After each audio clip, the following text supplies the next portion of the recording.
মই জুনমণিয়ে মোৰ channel lifestyle ব্লগলৈ আপোনালোকক সকলোকে স্বাগতম জনালোঁ। যিহেতু এতিয়া 7:30 বাজিছে, সেয়ে ৰাতিপুৱাৰ সময়খিনি আমি কি কৰিলোঁ আৰু বিশেষকৈ আজি 15 আগষ্ট ইণ্ডিপেণ্ডেন্স ডে, আপোনালোক সকলোকে আজি স্বাধীনতা দিৱসৰ শুভেচ্ছা জনালোঁ।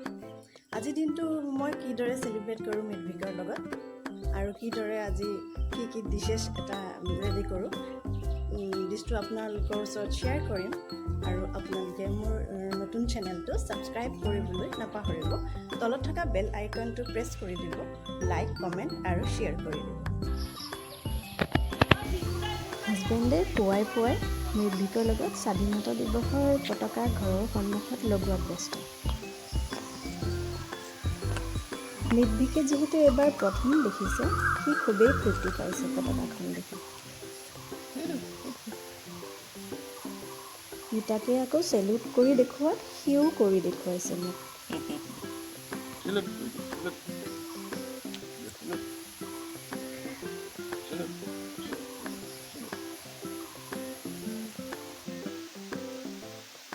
ঘৰৰ দৈনিক কামখিনি দৌৰাদৌৰিকৈ কৰি সদায় দৰে আজিও চেষ্টা কৰিলোঁ সোনকালে আজৰি হ'বলৈ।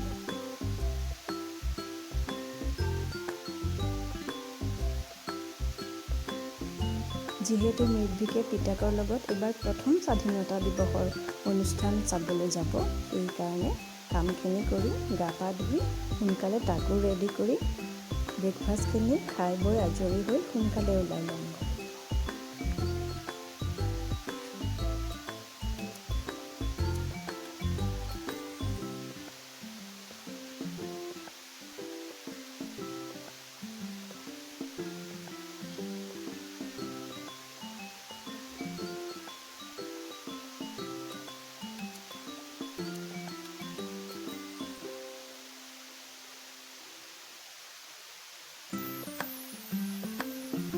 মিডভিক দেউতাকৰ লগত ৰাতিপুৱাই অলপ ৰাস্তাৰ ফালে ওলাই গৈছে।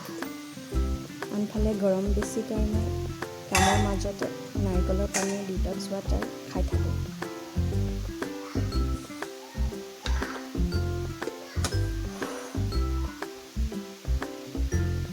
যিয়ে আমাৰ শৰীৰটো হাইড্ৰেটেড কৰি ৰাখে আৰু এনাৰ্জি লেভেলো বঢ়াই ৰাখে।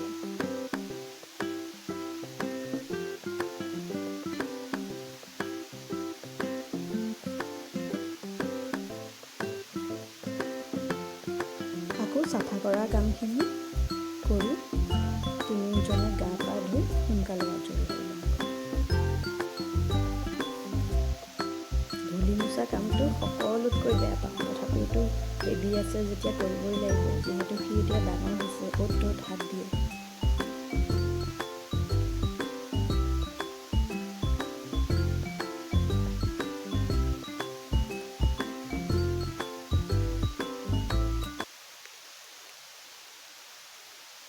আগতেতো ওলাবই নোৱাৰিছিলোঁ, কিন্তু এতিয়া কোনো ধৰণৰ বন্ধ নাই বা অসম বন্ধ নাই, সেইকাৰণে বিজেপি চৰকাৰলৈ ধন্যবাদ জনালোঁ। কাৰণ এতিয়া বিনা দিগদাৰে ধুনীয়াকৈ কোনো ভয় নথকাকৈ ওলাই যাব পাৰোঁ বা বিভিন্ন ধৰণৰ অনুষ্ঠানবিলাক হয়, তেজপুৰতে হয় বা সমগ্ৰ অসমতে হয়, সেইবোৰ আমি চাবলৈ যাব পাৰোঁ বা উপভোগ কৰিব পাৰোঁ বা সৰু ল'ৰা ছোৱালীকো লগত লৈ যাব পাৰোঁ। সেইকাৰণে যাবলৈ কাৰণে মিডভিকক কাপোৰ পিন্ধাই ৰেডি কৰি থাকোঁতেই চাওকচোন কি হ'ল।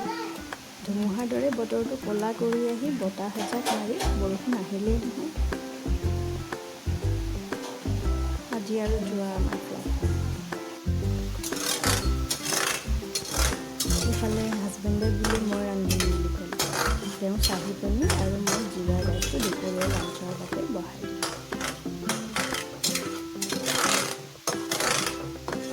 খাদ্য খুবেই সুস্বাদু। আনফালে খানা খাই লৈ মিডভিকৰ লগত দুপৰীয়া সময়টো অলপমান সময়খিনি পাৰ কৰি সি যেতিয়া ভাগৰি পৰিল, আমি দুজনী জিৰণি ল'বলৈ।